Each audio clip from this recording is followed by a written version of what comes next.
अस्सलाम वालेकुम friends, welcome back to my YouTube channel. तो आइए अब हम नावल के पार्ट नंबर 67 की तरफ चलते हैं। मिरोसा ने पलट कर सनम को देखा था। खुशी से उसकी आंखें बढ़ आई थी। 2 साल बाद वो अपनी बहनों को देख रहे थे। दिल खुशी से अल्लाह के हजूर सजदा रेस हुआ जा रहा था। उस रब ने 2 साल बाद मिरोसा को उसकी जान से अजीज बहनों से मिलवाया था। उसने नम आंखों से मुस्कुराते हुए सनम को देखा था। सनम, मिरोसा ने सोफा पर बैठे बैठे अपने दोनों बाजू वाह किए थे। सनम रायका को पीछे खड़े फहीम को थमाती खुशी से मुस्कुराकर आगे बढ़ती और मिरोसा के गले लागे थे। कैसी हो तुम? कहाँ थी इतने वक्त से? कितना याद किया हमने तुम्हें। मेरा दिल कहता था कि तुम वापस आओगी और जरूर आओगी। आंखों से आंसू की बरसात होने के साथ ही सनम की आवाज भी लजने लगे थे। वो सालों बाद अपनी मिरोसा को देखकर बहुत ही खुश थे। वो काफी देर उसके गले लगकर रोने के बाद वो उससे अलग हुई थी। तभी आरफा खनखनाती हुई सनम के पास आई थी। सनम बीबी, हम भी यहीं पर हैं। आरफा की मुस्कुराती हुई वापस सनम ने पलट कर देखा था। इस दौरान वो चारों बच्चों को लिए हुए लाउंज से मुलहिक रूम में जाकर बैठ गए थे। लाउंज और उसके रूम में के बीच में बस आधी दीवार का छोटा सा पार्टीशन था। दीवार के ऊपरी हिस्से पर मोटे दिद्दा से पर्दे डालकर उसे लाउंज से अलग किया गया था। आरफा, तुम यहाँ कैसे? ओ खुदा, आज इतने सारे सरप्राइज, वो भी एक साथ। एक बार फिर हैरत व खुशी से उस पर यक बैक हमला आवर हुए थे। तभी वो जज्बाती हो गई थी और कितनी ही देर आरफा को गले लगाए रोती रहती। वो वैसे भी बहुत ही नाजुक मिजाज और हल्के दिल की थी। रकीम की संगत में भी उसके मजाज में जरा सा बदलाव नहीं आया था। उसका दिल अब भी चिड़िया जैसा नरम व गुदास था। जरा जरा सी बात पर आंसू का सिलाब उसकी आंखों पर उमड़ आ पड़ता था। तभी रकीम भी उसके साथ बहुत ही संभल कर रहता था। बहुत ही नरमी, प्यार, लगावट और तवज्जो से वो सनम और रायका को बिल्कुल एक ही स्टाइल से हैंडल करता था। तब बल्कि रायका से ज्यादा उसे अपनी नाजुक मिजाज सनम की फिक्र रहते थे। चुप हो जाए सनम बीबी, बस। इतने वक्त बाद भी आप बिल्कुल नहीं बदली। अम्मा सही कहती हैं, सनम मेरी सबसे ज्यादा नरम दिल वाली बेटी है। बहरहाल आप कैसी हैं? मैं कल ही यहाँ पर आई थी माही बीबी के साथ।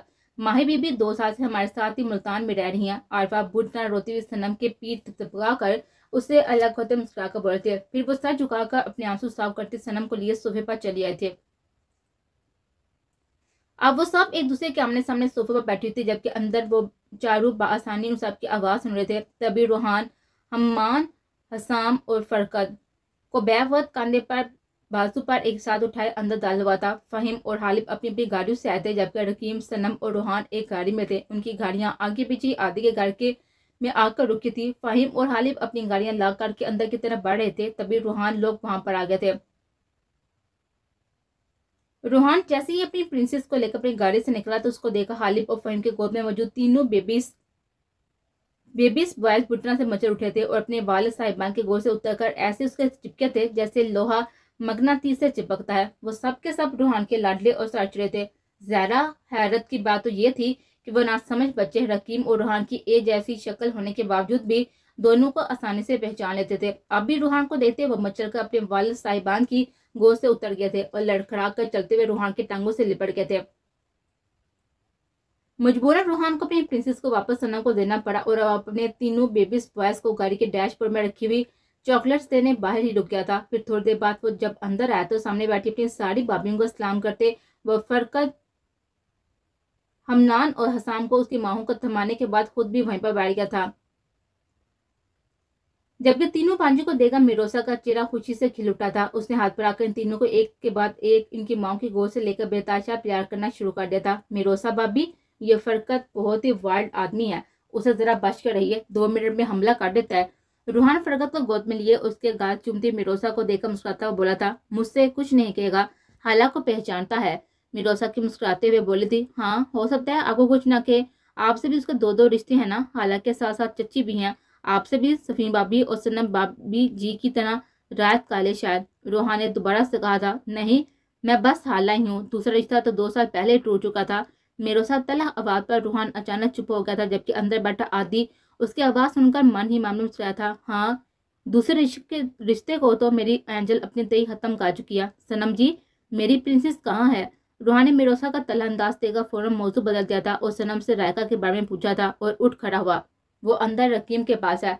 सनम, रूहान ने बागोर मिरोसा का गुस्सा भरा अंदाज देकर रूहान को जवाब दिया था। ओके चलो मेरे चैंप्स, चले अंदर चलें पापा के पास, जहाँ पर अपनी अम्माओं को बातें करने दो। रोहान दोबारा इन तीनों को एक साथ उठाकर अंदर बढ़ गया था। उनके जाने के बाद सनम, जो कि मिरोसा के सामने वाले सोफे पर बैठी थी, उठकर उसके पास चली जाती, उसके हाथ थाम लिए थे। महरू, 2 साल बाद हम मिले हैं, कितना याद किया तुम्हें, कहाँ चली गई थी तुम? तुम्हारे जाने के बाद हमने 2 सालों से अपना बर्थडे भी नहीं मनाया, तुम्हारी बहुत याद आती थी। हम तीनों का बर्थडे आगे पीछे ही आता है ना, तुम नहीं थी तो तुम्हारे बिना सेलिब्रेट ही नहीं किया जाता था। तुम्हारे लापता होने के बाद सुनकर डैड को सदमे से हार्ट अटैक हो गया था। पापा भी कई दिन तक शौक की कैफियत में रहे।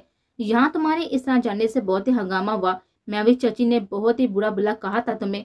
मम्मा पापा को भी बहुत कुछ सुनाया। वो दोनों तो इतने दिल बर्दाशा हो गए कि मुल्क ही छोड़कर चले गए। 2 साल हो गए उन्हें यहाँ पर आए हुए, बस फोन पर बात हो जाती है। यकीन करो, पापा मम्मा सनान भाई की जब भी कॉल आती है, उनका पहला सवाल यही होता है कि मिरोसा की कोई खबर मिली कि नहीं। डैड तो वक्त से पहले ही बुरे हो गए हैं। सनान भाई ने हजारों चक्कर कैनेडा के लगा लिए कि कहीं तो तुम्हारा सुराग मिले, मगर हर बार उन्हें नाकामी का सामना करना पड़ता है। यहाँ सबको यह बताया गया था कि तुम फ्रेडी के साथ ही कैनेडा चली गई हो, लेकिन हमने कभी इस बात को एक्सेप्ट नहीं किया। बचपन का साथ है हमारा, क्या हम अपनी बहन को नहीं जानते कि वैसा हवा में भी नहीं सो सकती? हमें पता था जो लड़की स्कूल के सिवा घर से नहीं निकलती, अकेले जाने से डरती थी, वो दुनिया की इस भीड़ में खोकर अपनी जिंदगी अकेले जीने की ख्वाहिश कैसे कर सकती है। तुम तो हमारे बिना अलग रूम में नहीं सोती थी, फिर 2 साल तमाम अपनों से राब्ता तोड़कर कैसे रह ले? अरफा कह रही है कि तुम 2 साल से लोगों के साथ ही कैसे? महरू, कैसे पहुंची तुम मुल्तान? सनम रोते हुए नॉन स्टॉप बोलते चले गए थे, जबकि अंदर बैठे पांचों वजूद मुजस्मों की तरह सागर बैठे मिरोसा के जवाब के मुंतजिर थे। मैं नहीं, मेरी किस्मत ने मुझे सबसे अलग कर दिया था सनम। मैं कहाँ तुम सबों को खुशी से छोड़ गए थे, मुझे मजबूर कर दिया गया था। मिरोसा कर्ब से मुस्कुराते बोली, मगर किसने किया ये महरू? किसने मजबूर किया तुम्हें? हमें बताओ मिरोसा, तुम्हें किसने इस घर से जाने पर मजबूर किया? कब से खामोश बैठी आयशा ने भी बेचैनी से पहले बदलते हुए मिरोसा से पूछा। मैं यहाँ पुराने बाप दोबारा खोले नहीं आई आयशा, ना ही मैं तुम लोग की जिंदगियों को दोबारा किसी तूफान की नजर करना चाहती हूँ। मैं यहाँ पर आयस को ढूंढने आई थी, उसे न जाने कौन मुझसे छीन कर ले गया था, मगर अब वो मिल गया है तो मैं कल दोबारा वापस मुल्तान चली जाऊंगी। मैंने तो उम्मीद ही छोड़ दी थी कि जिंदगी में कभी तुम लोगों से मिलना भी होगा, लेकिन देखो ना, मेरा अल्लाह कितना मेहरबान है कि उसने मुझे ना सिर्फ मेरे बेटे से फिर से मिला दिया, बल्कि उसे तुम लोगों से भी मुलाकात का जरिया बनाया, तुम्हारे बच्चों को भी देख लिया। बस उसके बाद और क्या चाहिए मुझे? एंड प्लीज तुम पापा मामा को मत बताना कि मुझसे मिली थी, और ना ही डैड को। वो पहले ही मेरी वजह से बहुत ही जिल्लत से आ चुकी है, अब मजीद मैं उन्हें कोई भी दुख नहीं देना चाहती। मिरोसा फीकी से मुस्कुराए लबों पर सजाए हुए बोली थी, नो, तुम अब कहीं नहीं जा रही हो, हम तुम्हें अब कहीं नहीं जाने देंगे, तुम यहीं पर रहोगे आदि बाई और अपने इस घर में। हमें बताया था उन्होंने कि यह घर उन्होंने तुम्हारे लिए खरीदा है। सफीन तेज आवाज में बोले थे। हा हा हा हा, इससे अच्छा जोक मैंने पहले कभी नहीं सुना सफीन। ये घर मिस्टर आदल अफंदी ने मेरे लिए खरीदा है। हा हा हा, ऐसा जानलेवा मजाक मत करो प्लीज। उनकी दूसरी बीवी को पता चल गया तो बिला वजह मिस्टर आदल अफंदी के लिए मसला हो जाएगा। मिरोसा बेताचा हंसती हुई बोली थी, जबकि अंदर बैठा आदि भी हंस दिया था। बस फर्क इतना था कि मिरोसा की हंसी तरण से भरपूर थी और आदि की हंसी में कर्ब छुपा हुआ था। दिमाग चल क्या है तुम्हारा? कौन सी दूसरी शादी? किस गधे ने कहा है तुमसे कि उन्होंने दूसरी शादी का ली है? आशा तरफ का बोली थी और अंदर बैठे गधे ने अपने गले के गिर्द फंदा कसता हुआ महसूस किया था। तभी वो बेसाता अपनी गर्दन को हाथ से हिलाने लगा था, जबकि आपके साकत होने की बारी मेरोसा गए थे। आदि भाई तो 2 सालों से तुम्हारा इंतजार कर रहे हैं और तुम कह रही हो कि उन्होंने शादी कर ली। हम तीनों के सिवा वही एक वाइस शख्स थे जिन्होंने पूरा भरोसा था कि तुम एक दिन जरूर वापस आओगे। महविश ममानी ने कितना उन्हें शादी के लिए बहुत ही प्रेशराइज किया, मगर उन्होंने अपनी माँ की बात नहीं मानी। आशा मिरोसा को घूरते हुए बोले थे, देखा माही बेबी, मैं ना कहती थी आपसे कि आदल भाई ने शादी नहीं की होगी, मगर आप ही यकीन करके बैठ गई। और खुशी से बेकाबू होती बोलती आरफा की जुबान पर ब्रेक मिरोसा के घूरने से लगे थे। मुझे इस बात से कोई फर्क नहीं पड़ता आयशा कि उस शख्स ने शादी की या नहीं, मगर मेरा उससे कोई भी वास्ता नहीं है। 2 साल गुजर गए, बाकी जिंदगी भी गुजर जाएगी और फिर मैं अकेली कहाँ हूँ? ग्रैनी है ना मेरे साथ। आरफा की शादी करके हम दोनों आराम से रहेंगी। और ग्रैनी से याद आया, आरफा उन्हें फोन करके बता दो हम लोग सुबह वापस आ रहे हैं, आलम चाचा को स्टेशन लेने भेज दें। मिरोसा एक साथ आयशा और मिरोसा को मुखातब करते हुए बोली थी, जबकि कब से खामोशी से उनकी बातें सुनता आदि उसके आखिरी पापा तरफ उठा था और तेजी से रूम से बाहर निकल गया था। फहीम, हालिब और हकीम के अलावा चारों बेबीज बॉयज के साथ फर्श पर बैठा रूहान भी हैरत से आदि के पुष्प को देखता रह गया था। जो अचानक आदि तूफान की तरह बाहर गया था। आदि के पीछे रकीम अपनी प्रिंसेस को गोद में लिए बाहर निकला था। उसके पीछे पीछे फाहिम और हाल भी बाहर चले गए थे। रूहान अकेला ही अंदर बैठा रह गया था, मगर सब्र उससे भी नहीं हो रहा था। तभी चारों बच्चों को अपने साथ लेकर वो भी बाहर आ गया। सामने ही आदि मिरोसा के आगे घुटनों के बल बैठा हुआ था। आप कहीं नहीं जाएंगी एंजल, मैं अब आपको वापस नहीं जाने दूंगा। 2 साल बाद मुझे मेरी जिंदगी दोबारा मिली है। 2 साल से मैं जिंदा लाश की तरह जीते जीते थक गया हूँ। अब मैं आपको जाने नहीं दूंगा। मैं आपकी कसम खाकर कहता हूँ, इस बार आप मुझसे दूर हुई तो मुझे हराम मौत को गले लगाने में भी जरा सी हिचकिचाहट नहीं होगी। आप मुझे मारे ना मारे, मगर मैं वाकई खुद को गोली मारूंगा, and you better know I can do it. खत्म कालूंगा मैं खुद को। मिरोसा के सामने घुटनों के बल बैठे, उसके हाथों में आंखों में दीवानगी का तासर लिए बोल रहा था।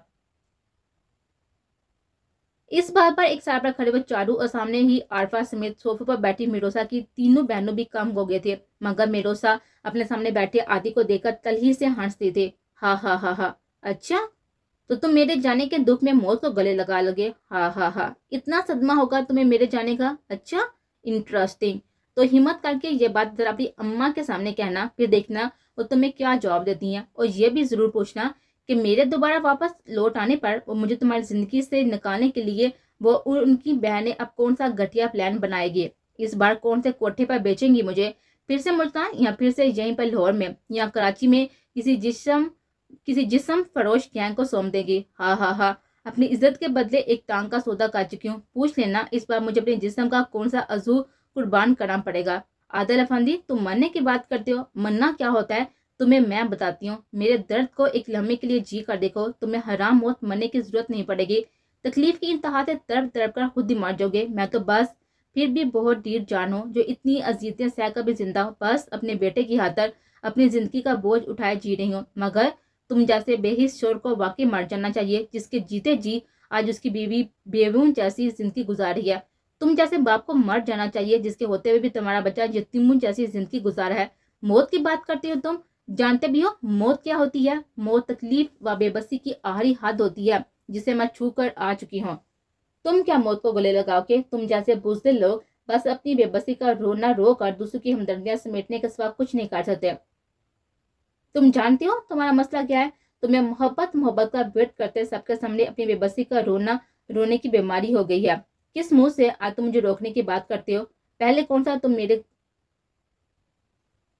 तुम मेरे कर सके जो आज कर लोगे।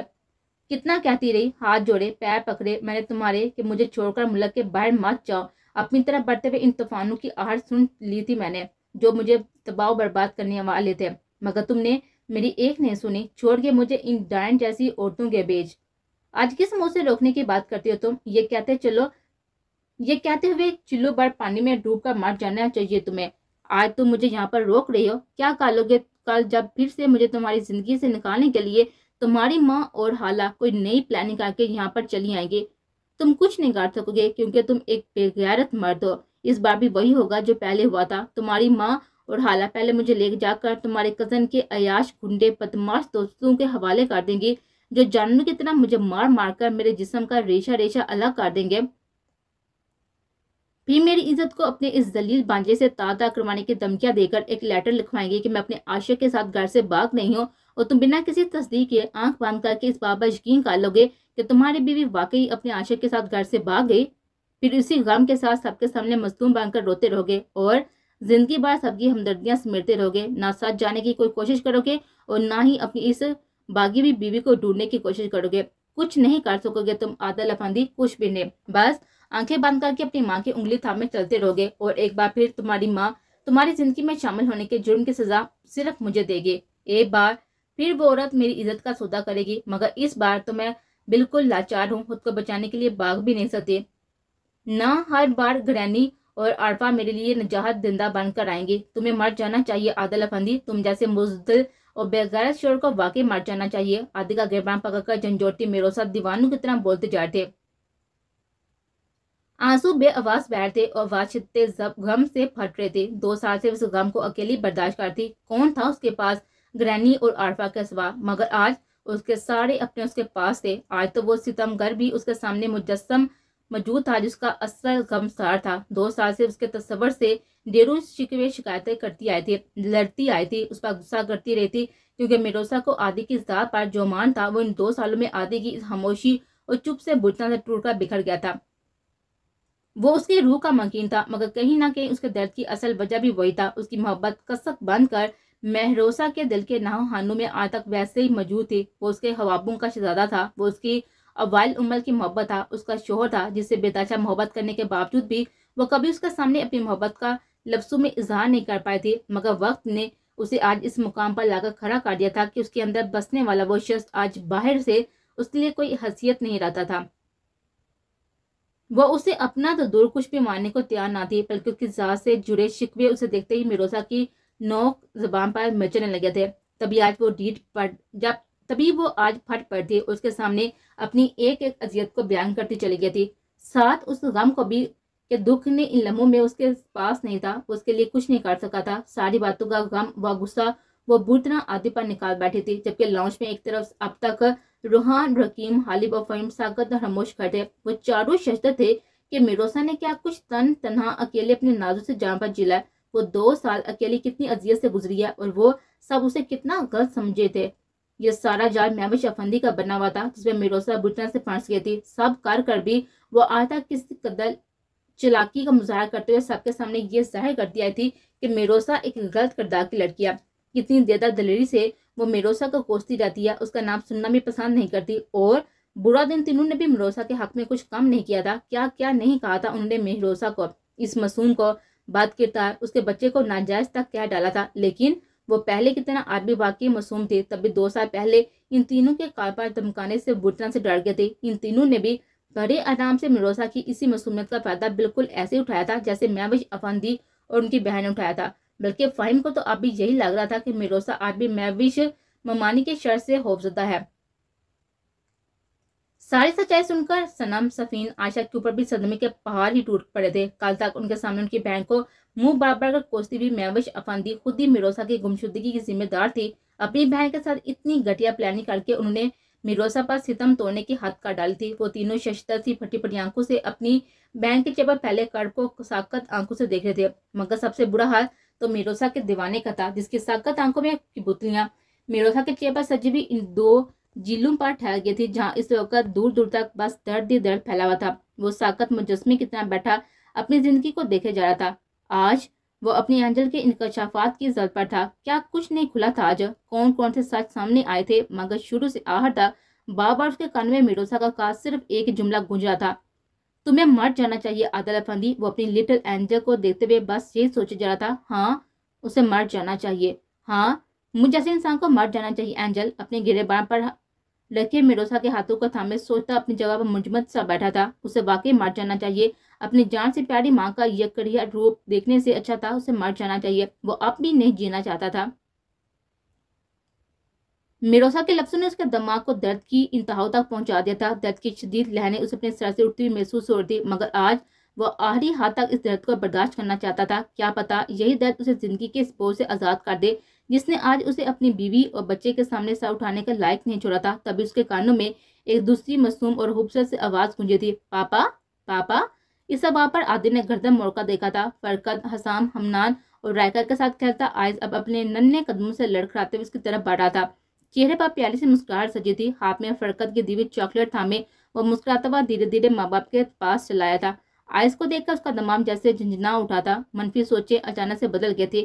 تبھی عادل نے اپنے پاس آتے آئز کو آگے بڑھ کر اپنے سینے سے لگایا تھا۔ اوف، یہ میں کیا سوچ رہا تھا؟ میں مر گیا تو میرے بچے کا کیا ہوگا؟ میرا بیٹا، میرا آئز، کیا قصور ہے اس کا؟ یہی کہ یہ میرا بیٹا ہے، وہ بدنصیب بچہ جس کے لیے میں کچھ نہیں کر سکا۔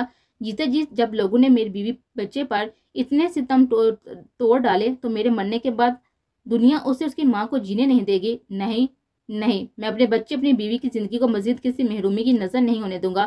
سوچنے نے اچانک روح بدلا تھا۔ عادل نے آئز کو سینے سے لگائے اپنی سرخ آنکھوں سے سر اٹھا کر میروسا کو دیکھا تھا۔ اینجل، ٹھیک کہا آپ نے، میں بزدل ہوں، میں ایک ناکام شوہر، ایک نااہل باپ ہوں۔ مجھ جیسے انسان کو واقعی جینے کا کوئی حق نہیں ہے جو اپنی بیوی کے لیے، اپنے بچے کے لیے کچھ نہیں کر سکا، انہیں اپنے ہونے کا مان تک نہیں بخش سکا۔ مجھ جیسے انسان کو واقعی شرم سے ڈوب مرنا چاہیے۔ مجھ سے آپ کی نفرت بالکل بجائے، مگر میں پھر بھی آپ کو جانے نہیں دوں گا اینجل، کیونکہ میرے بچے نے 2 سال باپ کے ہوتے ہوئے بھی یتیموں جیسی زندگی گزاری ہے۔